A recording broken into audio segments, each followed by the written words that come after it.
برنامه خبری و تحلیل اخباری آزادی است تقدیمتان در بخش مستقیم از استودیوی مرکزی. سلام بینندگان عزیز، امروز 14 دکبر با جمع همکارانم این موضوع ها را به بررسی گرفته ایم.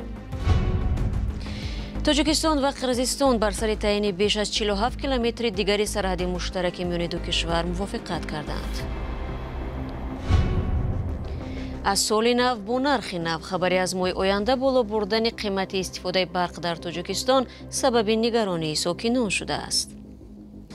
من حاضر دارم تریتوری ما زندگی میکنیم واسه همجا سویتون نیستن شبانه 3 ساعت میتیم. و اخراج در 2 دقیقه بیش از 50 مهاجر تاجیک و ازبک ادعا دارند که آنها را غیر قانونی و از روی فریب از روسیه دیپورت کردند.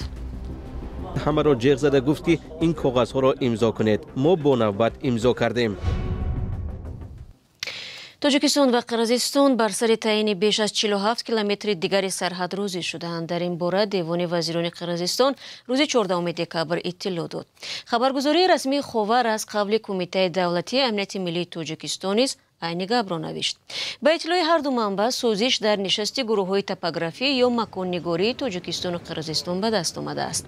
نشست از 8 تا 14 دکبر در شهر بودکند گذشت. معلوم نیست سرنوشت کدام قطعه‌های بحثی حل شده است و به چه شرط. ملاقات آینده در حدود تاجیکستان برگزار می شود.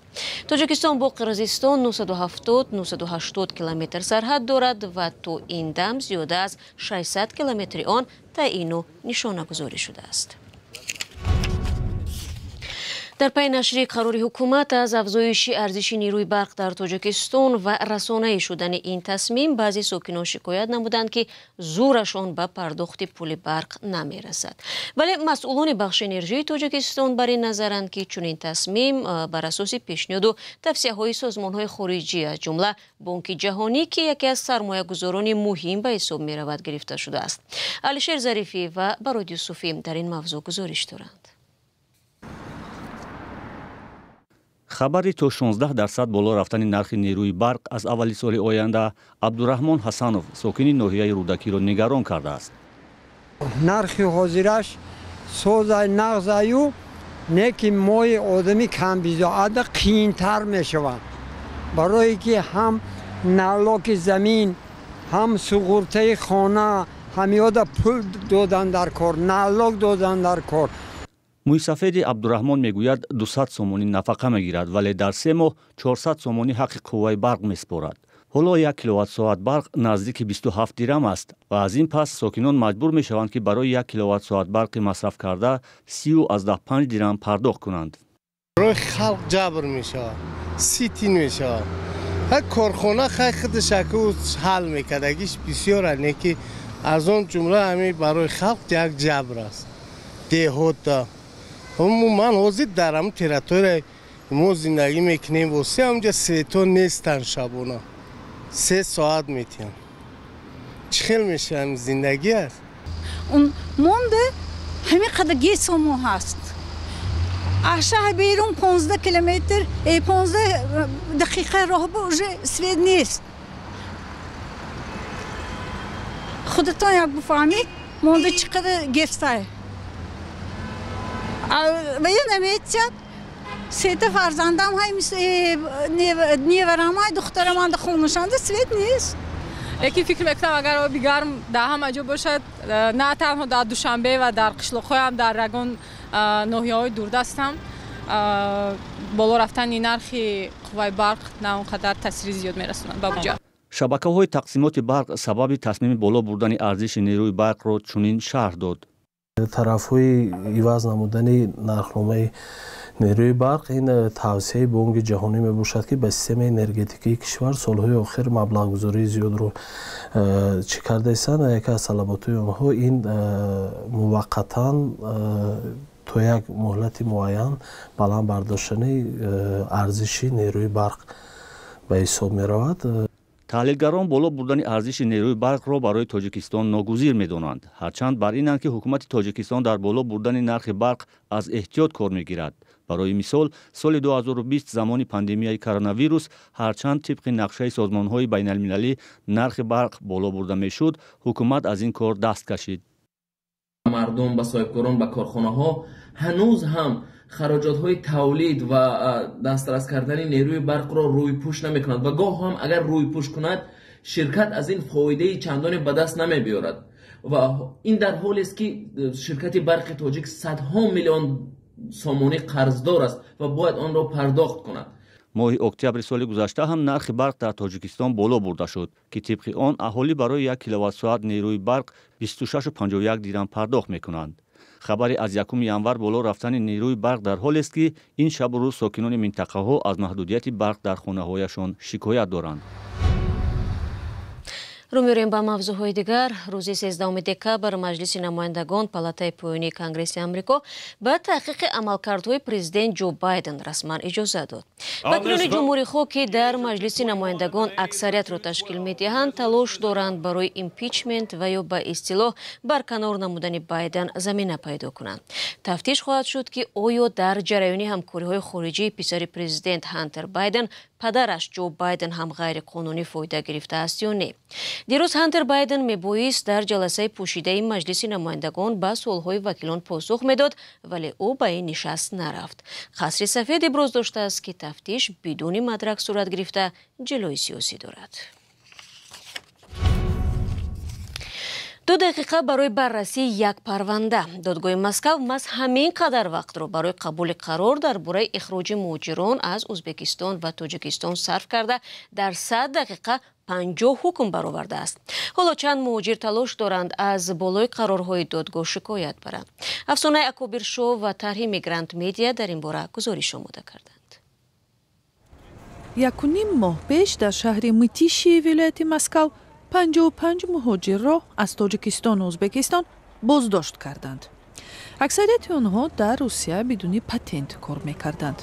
بنابراین همه آنها حکم یکسان گرفتند: اخراج از روسیه و منع ورود تا 5 سال. به گفته این مهاجران مرافعه به طور فوق‌العاده تیز انجام یافته در 2 دقیقه حکم صادر گردید. به تالار اول 20-25 کس را درآورد.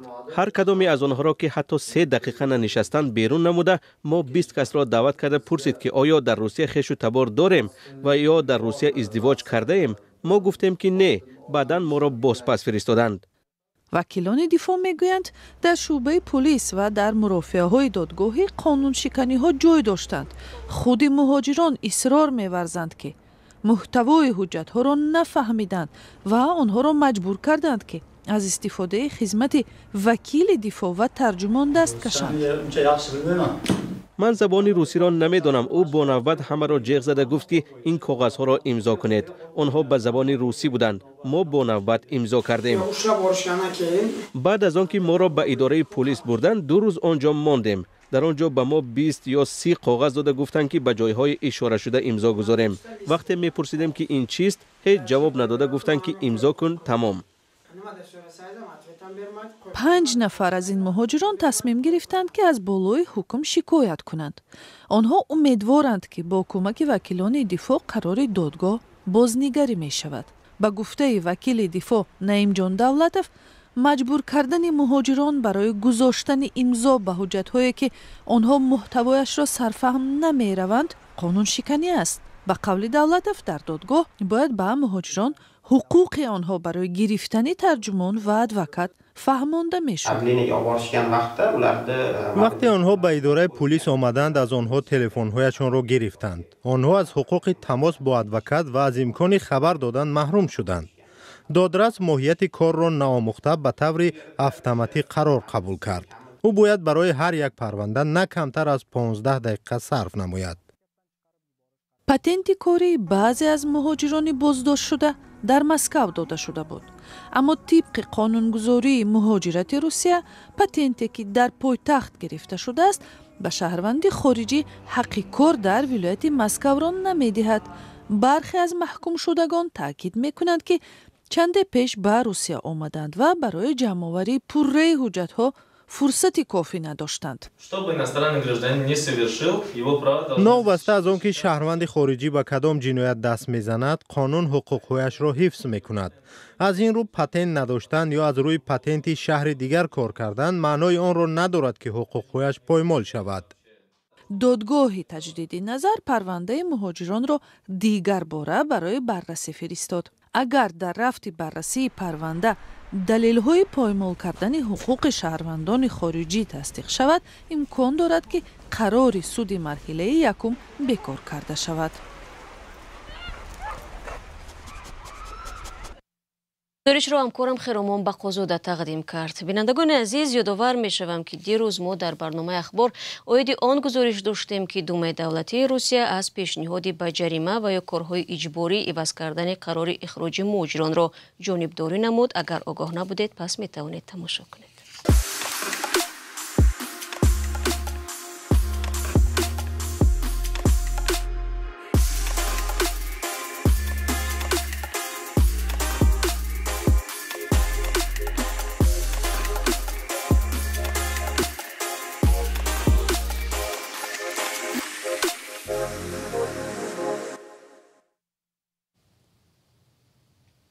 шумо барномаи ахбори радиои Озодиро тамошо доред. Дар соли 2015 вақти сарбозони пойгоҳи 201-уми Русия аз Кулоб ба шаҳри Душанбе ва маркази вилояти Хатлон шаҳри Бохтар кӯч бастанд, онҳо назорати як пойгоҳи кайҳонии даврони шӯравиро ҳам ба Тоҷикистон супурданд.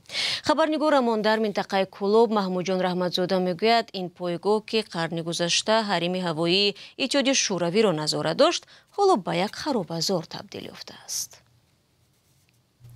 тоҷикон иҷозати даромадан ба ин макони махфиро надоштанд. инҷо то солҳои 2000 нуқтаи барои назорати кайҳонӣ буд. бо вуҷуди қатъи кораш, он то солҳои 2015 дар ихтиёри пойгоҳи 201 Русия буд. акнун як харобазор аст.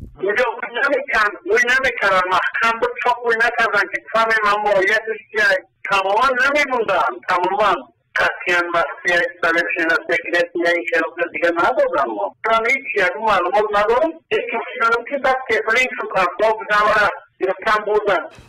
ҳар бинои ин марказ дар зери кӯҳ ва аз чанд тараф ба самти он роҳ сохта шудааст. он дар баландии деҳаи бодонтӯи ноҳияи Шамсиддини Шоҳин қарор дорад ва замони дастгоҳҳояш бо моҳвора пайваст будааст. аз ин ҷо сарбозони дивизияи 201 Русия дар шаҳри Кулоб хуб истифода мебурданд. аммо баъди рафтани онҳо аллакай дар ин ҷо чизе дида намешавад ба ҷуз як хароба. афсари собиқадори тоҷик мегӯяд ки бояд ин марказ нигаҳдорӣ ва ба тарафи Тоҷикистон супурда мешуд.